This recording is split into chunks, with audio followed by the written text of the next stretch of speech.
భారతదేశంలో ఉన్న శివాలయాల్లో శ్రీ ముఖలింగేశ్వర స్వామి ఆలయం ఎంతో ప్రసిద్ధి చెందింది. శివలింగంపై ముఖం కలిగి ఉన్న ఏకైక దేవాలయం శ్రీ ముఖలింగేశ్వర దేవాలయం. ద్వాపర యుగంలో ఈ దేవాలయం వెలిసినట్లు పురాణాలు చెబుతున్నాయి. దక్షిణ కాశీగా వెలసిల్లుతున్న శ్రీకాకుళంలోని శ్రీ ముఖలింగేశ్వర స్వామి ఆలయంపై బిగ్ టీవీ స్పెషల్ స్టోరీ ఇప్పుడు చూద్దాం.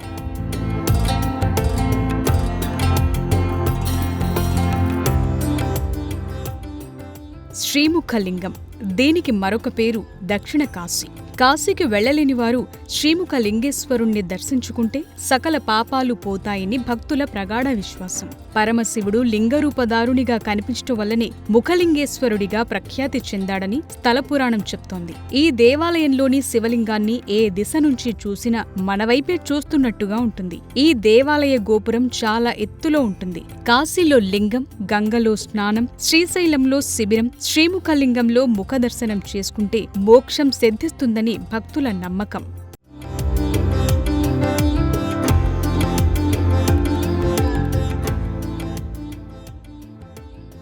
శ్రీముఖలింగం శ్రీకాకుళం నగరానికి 55 కిలోమీటర్ల దూరంలో ఉంటుంది. వంశధార నదీ తీరంలో ఈ ఆలయం వెలిసింది. చాలా మంది భక్తులు ఇక్కడి శ్రీముఖలింగేశ్వరుణ్ణి దర్శించుకుని వంశధార నది వద్ద పాదాలు కడుక్కుని నీళ్లను తలపై చల్లుకుంటారు. మహాశివరాత్రి పర్వదినాన శ్రీముఖలింగేశ్వరునికి పూజలు ఘనంగా చేస్తారు. ఆ క్రమంలో మహాశివరాత్రి ఉత్సవాలను 9 రోజులు, కార్తీక మాసం 30 రోజులు చాలా నిష్ఠగా స్వామివారిని ఆరాధిస్తారు. ముఖ్యంగా ఈ ఆలయానికి ఒడిశా, ఛత్తీస్గఢ్, జార్ఖండ్, వెస్ట్ బెంగాల్ నుండి వేలాది మంది భక్తులు తరలివస్తారు. ముఖ్యంగా శివరాత్రి ముందు రోజు శ్రీముఖలింగం చేరుకుని 9 రోజులు దేవుని దర్శించుకుని తిరునాళ్లలో పాల్గొనటం ఇక్కడ ఆనవాయితీ. జీవితాంతంలో కనీసము ఒకసారైనా శ్రీ ముఖలింగేశ్వర క్షేత్రాన్ని దర్శించాలనే శాసనాల మీద కూడా రాయబడింది.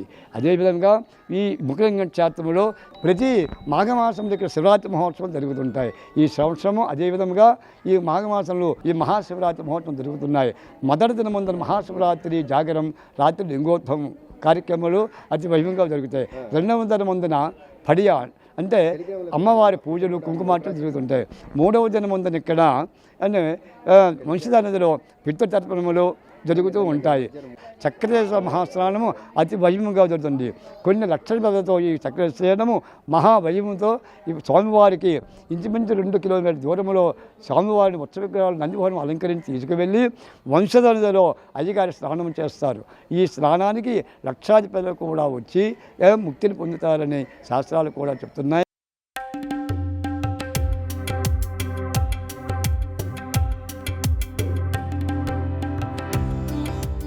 శ్రీముఖలింగంలో ముఖ్యంగా శ్రీముఖలింగేశ్వరుని ఆలయానికి పక్కనే ఆంజనేయ స్వామి ఆలయముంది. భక్తులు శ్రీముఖలింగేశ్వరుని దర్శించుకున్న తరువాత ఆంజనేయ స్వామిని దర్శించుకోవటం ఇక్కడి ఆనవాయితీ. శ్రీముఖలింగేశ్వరంలో 3 చోట్ల ముక్కోణపు ఆకారంలో 3 ఆలయాలున్నాయి. వాటిలో ప్రధాన ఆలయం మధుకేశ్వర ఆలయం. ప్రస్తుతం ఆర్కియాలజీ డిపార్ట్మెంట్ వారు మధుకేశ్వర ఆలయం చుట్టూ సుందరమైన క్యూ కాంప్లెక్స్, పచ్చని మొక్కలతో సుందరమైన పార్క్ ఏర్పాటు చేస్తున్నారు. దీనికి అభిముఖంగా కొంత దూరంలో భీమేశ్వర ఆలయం ఉంది. ఈ 2 ఆలయాలకు కాస్త దూరంగా ఊరి ప్రథమార్థంలో అధునాతన వాస్తు పద్ధతిలో అద్భుత నిర్మాణ శైలిలో సోమేశ్వర ఆలయం భక్తులకు ఆహ్వానం పలుకుతున్నట్టుగా ఉంటుంది. ఈ ఆలయంలో ప్రతిష్ఠితమైన లింగాన్ని శ్రీముఖలింగేశ్వరుడు అంటారు. ఈ ఆలయంపై సుమారు 100 సంవత్సరాల క్రిందట పిడుగుపడింది. పిడుగుపడినప్పుడు ఆలయ శిఖరం దెబ్బతినగా దాన్ని ఆర్కియాలజీ డిపార్ట్మెంట్ ఆఫ్ ఇండియా వారు పునరుద్ధరించారు. ప్రస్తుతం ఈ 3 ఆలయాల్లోనూ శిల్పకళా సంపద చూపరులకు కనువిందు చేస్తోంది. ఈ ఆలయం చాళుక్య శిల్పకళా వైభవానికి దర్పణం పడుతుంది. ఈ ఆలయాలు క్రీస్తు శకం 573 నుండి 1058 సంవత్సరాల మధ్యకాలంలో నిర్మించారని చరిత్రకారులు చెప్తున్నారు. దక్షిణ కాశీ అంటే అది కోటిలింగ క్షేత్రము ఉత్తర కాశీ, ఇది ఒక్కలింగము తట్టుగా దక్షిణ కాశీ. అయినా కాశీ సమమిదం క్షేత్రం ముఖలింగం కలిగే, కాశీతో సమతుల్యమైన క్షేత్రమే అని ఇది కూడాను. అందుకే అది ఉత్తర కాశీ అంటారు, దీన్ని దక్షిణ కాశీ అంటారు. కాశీ అంటారంటే కానీ అది శాస్త్రమే కానీ కాశీతో సమాన క్షేత్రమే.